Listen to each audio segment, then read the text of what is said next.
Violence growing in some cities, turning deadly this weekend in Austin, where protester Garrett Foster was killed after speaking to reporters. They don't let us march in the streets anymore, so got to practice some of our rights. Foster was legally carrying an AK-47 and was part of a crowd who surrounded a car that witnesses say had just aggressively accelerated toward protesters.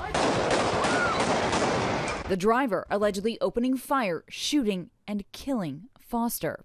According to police, the shooter claimed Garrett pointed his weapon at the car, but witnesses tell ABC News they never saw him raise his rifle. That report from ABC News was back in the summer of 2020 when BLM protests and people will finally realize that the cops are targeting certain folks, took to the streets. And in this case, that gentleman that was part of the protest was murdered. Now, the culprit in that whole thing, his name is Sergeant Daniel Perry. He's the one who killed the man there.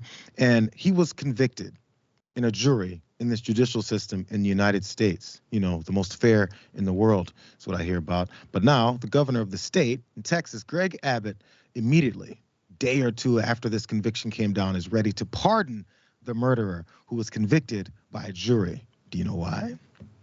I think you can probably tell why. He was the one who was shooting at BLM protesters, and this is a partisan political issue now. Has nothing to do with the legal right to carry guns. By the way, the guy was carrying a gun, the victim there, legally in the state of Texas. Let's go to details of why Abbott is doing this. The unprecedented pardon, which Abbott announced to his 1 million followers on Twitter, came as Abbott faced growing calls from national conservative figures. I'm going to read that again.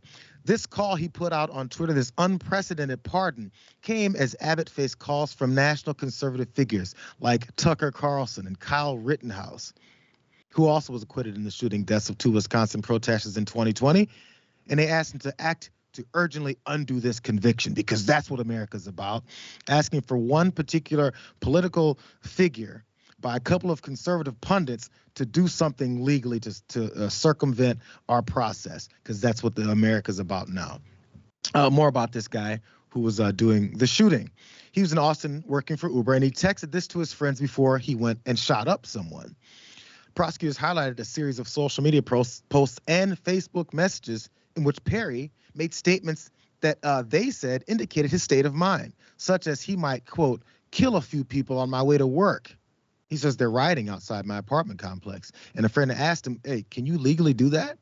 And he said, if they attack me or try to pull me out of my car, then yes. Sounds like he has a full plan of attack going, how he can get involved with this and also maybe get off after murdering a few people the way that he told his friends that he wanted to. Maybe that's why they convicted him. Maybe it's all kinds of other evidence too that, by the way, Greg Abbott had no information towards, didn't monitor the case, wasn't in the courtroom. He was off doing something else to destroy Texans' lives. So a couple hours after that, he went and shot up Garrett Foster 5 times through his window as he approached him, because he ran up into this crowd of folks, as they liked to do during those protests.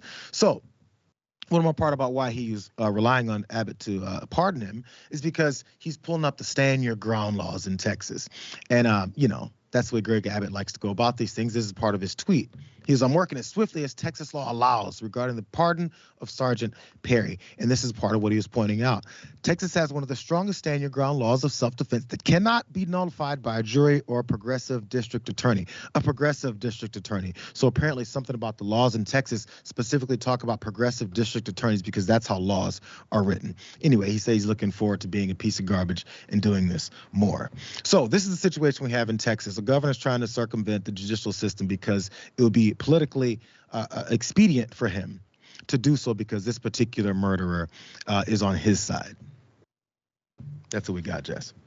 Doesn't make any sense, Jayar. It never makes any sense. Can it be premeditated and also self-defense somehow? Can you think about it in advance and then be like, well, I got myself into this tricky situation that was modeled after Kyle Rittenhouse. The other interesting thing about this story, legally carrying an AK-47, when you talk about assault rifles and whether or not people should be allowed to have them, you always hear this kind of argument, this idea that, oh, well, maybe one day we'll need to fight up against a tyrannical government. Do we have a government with some elements of authoritarianism? We invest a lot in the police. We invest a lot in military spending and not at all in education and healthcare, right? You could argue that, living in the United States it's a pretty tough bet for everyday people. But we're not at the point where we're at war with the government. And if we were, let's just entertain that. Would you be concerned if it was legal to go out in the streets with a gun? Like, you wouldn't care if it was legal or not, or if there was some law written. At that point, you're at war. All it does, making it legal to have an AK-47 in public, is now you can shoot people who are unarmed. Like, that's really all that law accomplishes. What else is it there for? Well, the victim of this whole thing, again, the guy who was murdered had one of those huge long rifles, and he was approaching him after he drove up into the crowd. So the fear from who's this guy's name? I'm going to make sure I'm saying the right names again. The fear from Daniel Perry. His fear was this guy was going to come kill him because he has this huge gun. He's run up near his car. If he's run up near your car with a huge gun, he thinks it's respectful, or at least it's excuse enough to go shooting him with his handgun 5 times out of the side of his car. So Texas and everybody that's in support of everyone carrying around these guns without any background checks or permits or anything, as they keep peeling back more laws. How's that working out? If a guy runs up in the middle of the street with a huge gun, they think he's a threat.